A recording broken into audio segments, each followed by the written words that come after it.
안녕하세요, 똥구입니다. 이번 영상에서는 NBA 선수들의 연봉에 대해서 이야기를 해볼까 하는데요. 그럼 바로 시작하겠습니다. 구독, 좋아요. NBA의 인기는 날이 갈수록 치솟고 있습니다. 그에 따른 선수들의 연봉 또한 쭉쭉 오르고 있죠. 왜냐하면 NBA의 인기가 오를수록 중계권료가 기하급수적으로 상승해 리그 전체의 수익이 늘면서 셀러리 캡이 높아지기 때문입니다. 16-17 시즌을 앞두고 ESPN, 터너 스포츠와 역대급 중계권 계약을 맺으면서 전년 대비 셀러리 캡이 무려 2,400만 달러나 증가해 거품을 잔뜩 문 선수들이 FA 시장에서 대거 등장했죠. 물론 모든 팀들이 셀러리 캡의 90%를 의무적으로 사용해야 했다는 것이 가장 크게 작용했습니다. 다가오는 19-20 시즌의 셀러리 캡은 약 1억 900만 달러로 NFL, MLB와 비교했을 때는 많이 낮은 편이지만 NBA 선수들의 평균 연봉이 훨씬 높기도 합니다. NBA 사무국의 발표에 따르면 2021 시즌까지 셀러리 캡이 꾸준히 상승해 르브론, 야니스, 레너드 등이 매물로 나오는 2021 FA 시장도 굉장히 기대됩니다.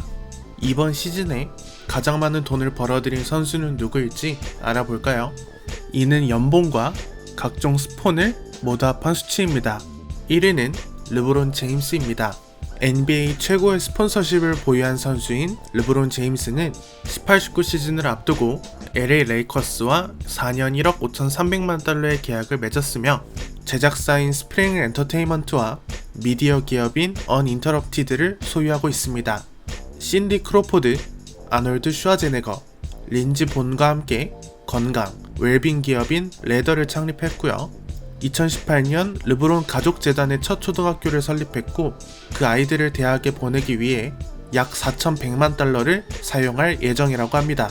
르브론과 그의 파트너들은 시카고에 위치한 블레이즈 피자 매장 14개, 남플로리다에 위치한 매장 7개를 소유했으며 르브론은 이에 투자자이자 광고를 해주는 역할을 합니다. 르브론의 대표적인 스폰서에는 비치 일렉트로닉스, 리모아, 코카콜라, 기아, 나이키가 있습니다. 2위는 스테판 커리입니다. NBA 역사상 처음으로 총액 2억 달러 돌파에 성공했으며 직전 2시즌 동안 리그 최고 연봉을 수령했습니다. 세계에서 가장 시장성이 뛰어난 운동선수이며 최근에는 팜, 라쿠텐이 그를 후원하기 시작했습니다. 커리의 제작사인 어나니머스 미디어는 소니와 합작을 하기도 했고요. 최근에는 약 3,100만 달러 규모의 집을 구매했다고도 하죠. 이 집은 에서튼, 베이 에리아에서도 가장 비싼 집 중에 하나로 알려져 있기도 합니다. 커리의 대표적인 후원사는 체이스, 닛산, 언더아머 등이 있습니다. 3위는 케빈 듀란트입니다. 듀란트는 4년 1억 6,400만 달러의 계약을 맺었으며 스폰서를 통해 약 3,500만 달러의 수익을 얻지만 30개가 넘는 기업에 투자를 하는 등 비즈니스에 굉장히 눈을 뜨고 있는 선수라고도 할 수 있습니다. 듀란트의 재단은 그의 고향인 메릴랜드에 약 1,000만 달러를 기부했고요. 듀란트의 대표적인 후원사로는 구글, 알래스카 에어, 나이키 등이 있습니다. 4위는 러셀 웨스트브룩입니다. 계약 규모로는 NBA에서 가장 높은 웨스트브룩은 나이키 조던과 10년의 연장 계약을 맺었고요. 이를 통해 와이낫 제로를 발매했습니다. 패션에 워낙 관심이 많고 LA의 예술재단에 많은 옷을 기부하는 걸로 알려져 있습니다. 대표적인 후원사로는 트루 릴리지언 어페럴, 나이키, 펩시, 삼성 등이 있습니다. 5위는 제임스 하든입니다. 휴스턴 로켓츠와 4년 1억 7,100만 달러의 계약을 맺은 하든은 아디다스와 13년 2억 달러의 계약을 맺었고요. 아마존과의 파트너십으로 그의 운동 제품들을 공유하게 됐습니다. 코비의 바디케어 브랜드인 아트 오브 스포츠에 큰 영향을 주기도 했습니다. 그의 대표적인 후원사로는 바디아머, 아디다스, 스테이트팜 등이 있습니다.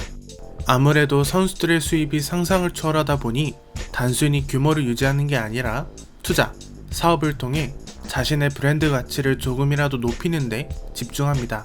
그뿐만 아니라 자신의 자선단체를 통해 기부, 봉사활동을 하거나 지역 사회에 공헌하는 등 노블레스 오블리주의 정신을 지닌 선수들도 많습니다. 다음 시즌 NBA에서 가장 많은 연봉을 받는 선수들은 누구일까요? 1위는 스테판 커리입니다. 17-18 시즌을 앞두고 5년 2억 100만 달러의 재계약을 맺은 커리는 3년 연속 리그 최고 연봉을 수령하고 있습니다. 2위는 크리스 폴입니다. 18-19 시즌을 앞두고 4년 1억 6천만 달러의 재계약을 맺은 폴은 악성 계약의 대명사로 불리기도 합니다. 3위는 러셀 웨스트브룩입니다.